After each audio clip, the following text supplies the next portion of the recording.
Marvin the Martian is one of the great characters of the 20th century. So what we're saying is, if there is a live action Marvin the Martian, you're doing it. I don't want Danny DeVito getting that role just because he's little. You know, that's not. I can be. You've got to capture Marvin's essence.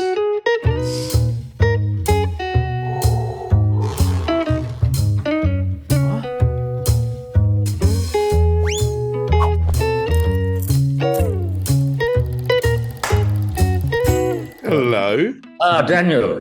Wow, Mickey and Donald. Thank you very much. I've seen you've got a very lovely collection of jazzy shirts. So I thought it was only fair. Yeah, yeah. Well, they're all Mambo Loud shirts. You see, And honestly, you are. I think you might be my style icon. well, I would have had Daffy and Bugs on mine because I'm a huge Warner Brothers, Chuck Jones aficionado. But I respect, I just read the other day Walt Disney he won 26 Oscars. That's just kind of obscene. Let someone else have a chance, sort of thing, really. Yeah, it could be. Well, you should see my trousers. They're covered in Bugs Bunny, Marvin the Martian, and that, but you can't see. But just know it's there. Oh, really? Yeah, Oh, yeah. no. Just know it's there. Take my word for it. Marvin the Martian is one of the great characters of the 20th century. So what we're saying is, if there is a live action Marvin the Martian, you're doing it. I'd instruct him how to say, "Where's the kaboom?" I reckon that might be the first and only time you will ever say that in an interview. Yeah, I hope so. When your publicist messaged me saying like, do you want to chat to Geoffrey Rush? I was like, yeah, it's going to be adorable. A film about a puppet talking to the guy who was Nigel the Pelican in Finding Nemo. It's going to be a lovely, adorable chat. I could not have been more wrong as soon as I saw Jenny Penn. Like, what a deeply tense, creepy film. What was it about this project that made you say, yeah, you know what, I'd quite like to terrify people? I'd been sent the script. It was the very rare occurrence that has only ever happened before, I think, on Shakespeare in Love, where by page 5, on Shakespeare in Love, I was reading it in my agent's office and I said, I've got to be in this. I adore Tom Stoppard. I love the Elizabethan era. This is such a snappy, smart, screwball, emotional rom-com drama. And it happened again with this film. I got to page 3. We won't give spoilers because it is psychological mystery drama piece. But by the end of page 3, I just went, this is the most hardcore opening in any film I think I've ever seen or Yeah. read.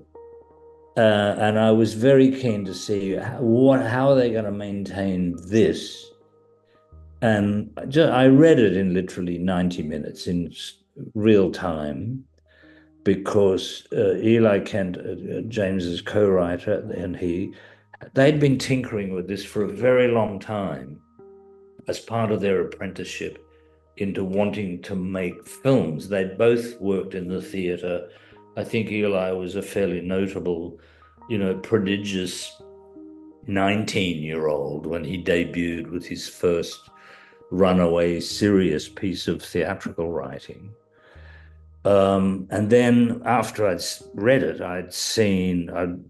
they put me on to Coming Home in the Dark, which was, and I knew that Coming Home in the Dark, yeah, which had debuted at Cannes. It was invited into competition at Cannes back in 2020, which is for a 40-year-old director at that point. That's a pretty impressive move, And it was on Netflix, so I think they sent me a link, but they said, no, you can see it on Netflix. And I watched it with my family and a couple of other mates, and we just sat there with our chins on the floor going, wow.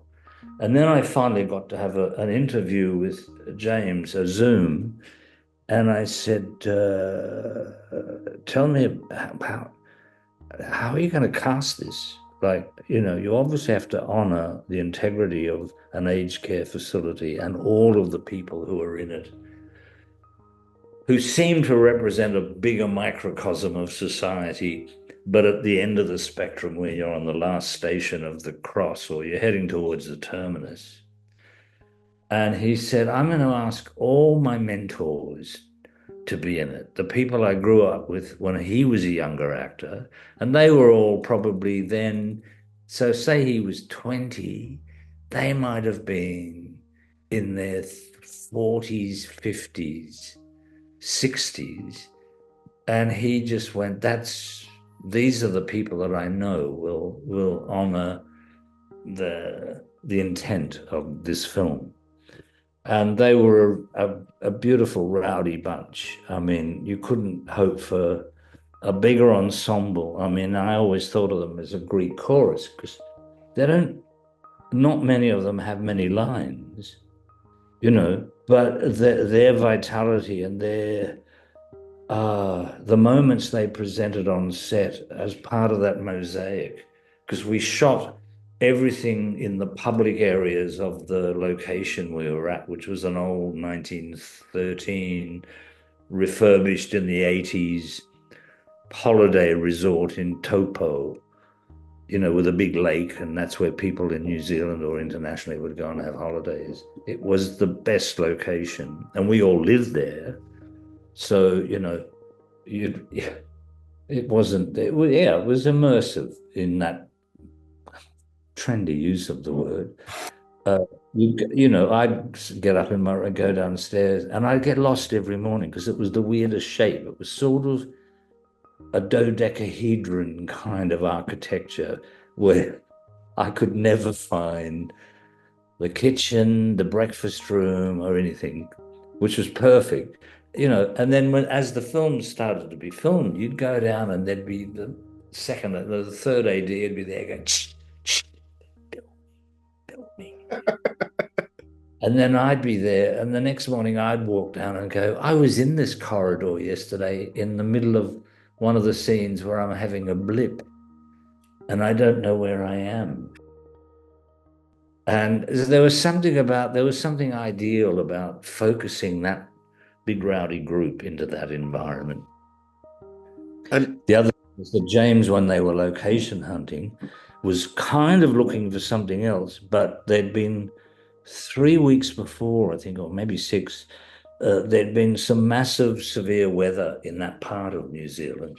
So the scenes you see outside of that microcosmic space, all the trees, which I don't know what brand they are, I'm not sure it is, but they were like paperbark trees, but they were all at weird, oblique, expressionistic angles. And James said, I just saw that and went, this is adding to the subtext of the film visually in a very filmic way. So he was, very sharp and astute about using that to establish the tone of what is going on outside the nucleus of this film, which is already, messy quantum physics anyway. And another reason to join this film must have been teaming up with John Lithgow again after 20 years. How was it reuniting with him and working with him again? It was fantastic. And we had I'd been in I haven't seen him that many times, but across that 20-year gap, we had some sort of I was doing a play on Broadway in 2009, and there was some breakfast event for everyone on the Great White Way where they give a prize for best Broadway debut. And we're all there up on a plinth with people in the foyer and everything. And I'd been, I think 70 people had been nominated because there were a lot of people doing their Broadway debut. And I heard John was presenting, and I went, oh, nice to see him again. And he was talking about something, and I thought, oh, everything he said, I can't go back and recall it. I thought it was about Jane Fonda because she was doing a play about some Beethoven musicologist, archivist thing, that was a big success. And then suddenly he kept talking about the king, and I was in a play called Exit the King. Suddenly I heard my name, and I went, I thought, is this what it's like when you have a blip? Is this when your mind wanders off and you're not that used to being up at like 8:30, 9 o'clock in the morning when you're doing a Broadway run because you sleep until 11 or whatever. And I just got up and I don't know, I said something like, this is the greatest breakfast art installation I've ever been to. It's weird, And it feels to me that anyone who wore any amount of heavy street makeup anywhere from Maine to Maryland could have been a contender. So many people. Anyway, we had a nice time. And then at the Emmys, maybe, what are we now? 7 years ago, in 2018, we ran into each other coming out, and he'd won for playing Churchill. I lost for playing Einstein, but we had a really lovely chat. And I said, what the fuck? Look at us. We're playing these guys. You know what I mean? This is a character actor's dream when you land that kind of stuff. So we met up in LA for a couple of days. I said, let's just kick it around for 48 hours reading the script. So we're not doing it all straight up in New Zealand with jet lag, all that stuff. So yeah, we had a sense of continuum, and the first thing he said to me is, I said, "What are your thoughts about Creeley?" He said, "I've had some teeth made," and I went, "Yeah, we are the same sort of actors. You go for." He just went. He just knew instinctively this man had to have some physical decay in the way that I'm neurologically impaired. He said, and then he added to that and said, and I've got very subtle, pale gray contact lenses. And I think he said, I'm wearing them now just to see. I went, oh, I hadn't noticed that, but I thought you looked weird. Good thing he was wearing those contact lenses. So well, he's done 3 films with De Palma. I mean, and I haven't seen Dexter.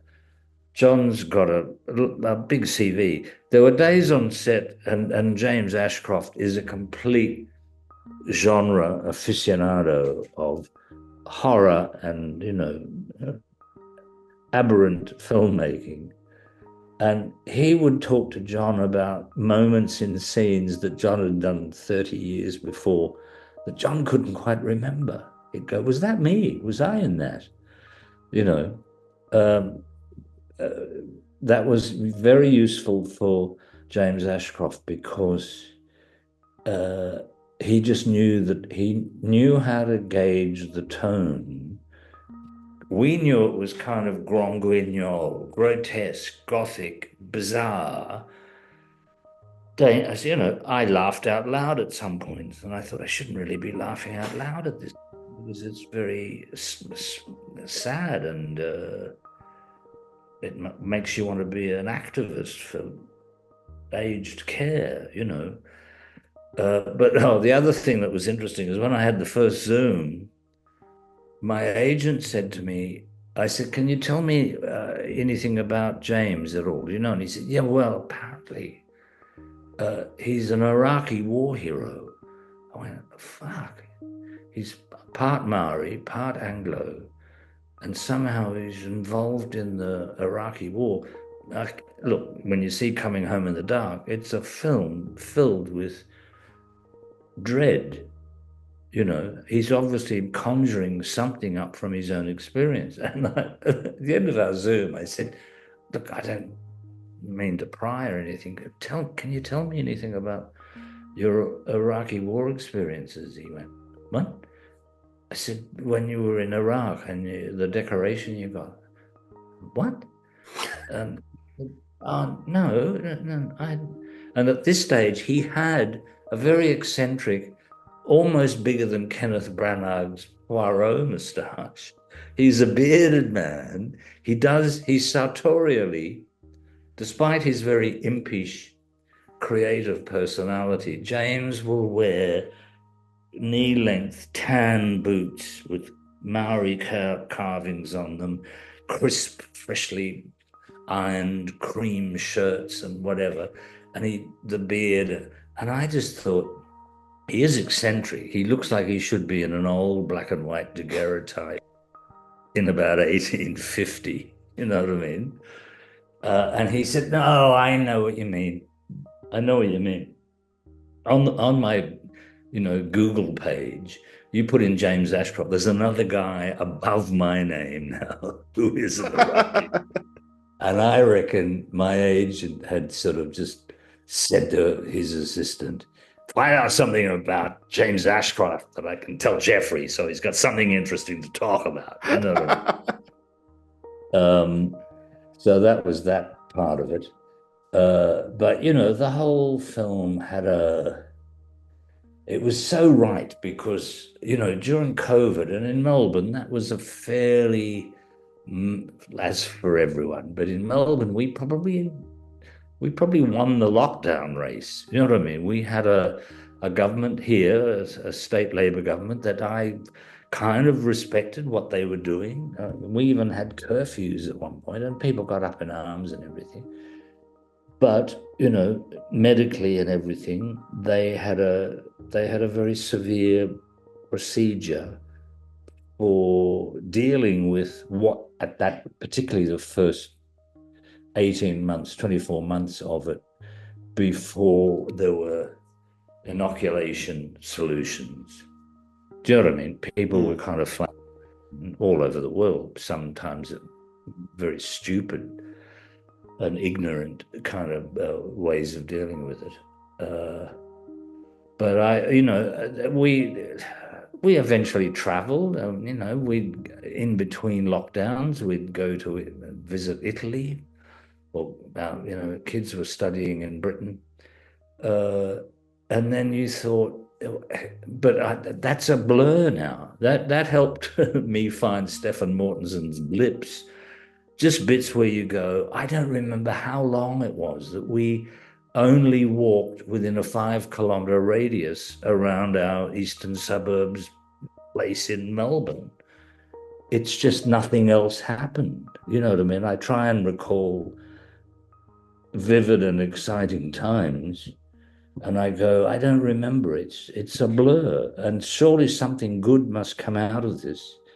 And the revitalization started, and the only thing I'd done before that immediately was in 2019, only 2 months before COVID hit.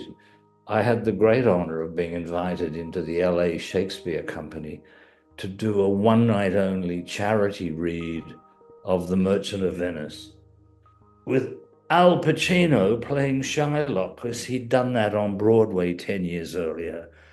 A wonderful young couple, Lily Rabe and Hamish Linklater, were playing Portia and Bassanio. And Michael McKean, who's, he's in Spinal Tap and all the Christopher Guest films. It was an amazing cast. We just rehearsed for a day. I flew over, rehearsed for a day, did the reading in the Walt Disney Concert Hall, and kind of flew back the next day. And I thought, and I had a reflective time during COVID where, I read all of the Tom Stoppard plays that I'd never seen or read, because he was somebody that, for my generation was just, ever since The Real Inspector Hound, Rosencrantz and Guildenstern, Travesties, all that early stuff. No one had ever been quite so astonishing and dexterous with punching genres into different other forms, and I thought something good's going to come out of this, I hope. And some of the offers, I turned down a lot of stuff because I kind of went, I turned 70 in 2021, and I went, that's well, biblically, that's your allotted bit. Everything now is you're in the car park, or something, and you've lost the keys, or well, I don't know. I can't even drive. I don't even know why I'm here. But then, a film about Groucho Marx came along, and that's still on a back burner quite seriously. But I wasn't leaping at anything because I thought I've done so many things. I remember going on Colbert's show, 10 years, no, longer, 13, 14 years ago when Pirates 4 came out, and he just said, you've done acting. You've won this and this and why do you keep doing it? And I didn't really have an answer. But I was sort of thinking, I don't want to keep doing it just to, I don't know, lengthen the CV or do something like that. It has to be after COVID. I wanted that experience event, reconstituting with events. And so this script was one of the ones where I went, oh my God. And just meeting and chatting with James on Zoom, I totally respected his authority and his authenticity and his creativity and his aesthetic. He said, hey, send me a list of your favorite films and I'll send you a list of mine. And it was amazing on how many we overlapped, because my first response to reading the script was, well, it was like doing wine tasting. I said, well, there are notes of whatever happened to Baby Jane, and there's a slight aroma of tannin from One Flew Over the Cuckoo's Nest. He said, yeah, yeah. Have you seen Shock Corridor? And I went, I did in Paris at the Cinematheque long before you would have seen it. But they're good films, you know what I mean? And I had only really dabbled, maybe House on Haunted Hill, and some aspects of Pirates had some supernatural. When you're acting opposite a pirate who's got the head of a hammerhead shark, you go, this is not real. And they're not even paper mache old school Disney masks. They look, and that's even getting so much more incredible. You know what I mean? You go and see some things now and you go, I can't, well, it's like the fake stuff that goes up on, first it started off with, hey, this is Tom Cruise speaking. And they say, no, no, no, they've just jimmied that up with a voice expert and some images. I saw one the other day of Zelensky just punching Trump's lights out at that meeting. And I went, we will never know now what is totally real unless there's a declaration that says material. You know what I mean? It's the nuance. When I watch Flow, I'm a big anime fan. And when I watched Flow and The Wild Robot, I went, oh my God, this is not flipping through 12 to 24 drawings per second in an analog medium. This is now, and then I got talking with someone on the train the other day and we got into quantum computers and I went, yeah, don't. I grew up with an Olivetti typewriter, I can't quite get my head around. It's the internal machinery of atomic structures where there is no time or form that's consistent, but it can deal with a lot of rapid fire information. It's not like ones and zeros, but more so. It's just a whole other thing. I can't even talk meaningfully about that, but I've always been an amateur cosmologist because of the Mercury space program had a big impact on me when I was 10. And I've kept up with that. And, with James Webb now, I go, oh my God, the more, when I was at high school, I read, they said, oh, there's 14 other galaxies. And I went, what do you mean? Like beyond beyond our galaxy? Yeah, there's 14 others. Now they're saying there's trillions. And it is so, you kind of can't even begin to think of it in a logical, geographical way. You go, having played Einstein, I know about the saddle shape and gravity waves and dark matter, WTF. It's it's so huge that, you have to ask the question, was there no before? Because mathematically, everyone says, well, there has to be. We need the Big Bang Theory to define it. You can't have nothing and then something. And you go, maybe it's always been there, and we are the tiniest blip. But what I love about that is that the human brain has that same kind of extraordinary geography to it now. I just read during the study of strokes and everything, and it just came up in the newspaper. They didn't know I was studying strokes to be a character in a film, but they said, oh, we've now mapped neurologically 125 or something separate geographical areas of the brain that we've never really known about before. And that's why people are now, in a very micro way, the stroke recovery systems are quite phenomenal. And it's more than just MRIs and PETs. Like, they can now go into, I don't know, they can look into it, and they can actually test methodically what happens to the brain now that we can actually look at it in different states. You know what I mean? So they can start to set up premises that they can challenge. And they go, well, they're doing the old, I tried to do psychology at university, and the statistics drove me insane. What to define behavior. You know what I mean? Math was not my good subject. So anyway, I went on a tangent there, but I feel as though you could be a very good student. You know what? I feel like I learned a lot from you there. And you'll need to know all of this stuff about science and galaxies, and that when you do play Marvin the Martian. That's going to get me to the head of the queue. I hear another Oscar. I don't want Danny DeVito getting that role just because he's little. That's not, I can be, you've got to capture Marvin's essence. I did not think that was how I was going to end this conversation with you, an Academy Award winner. But here we are.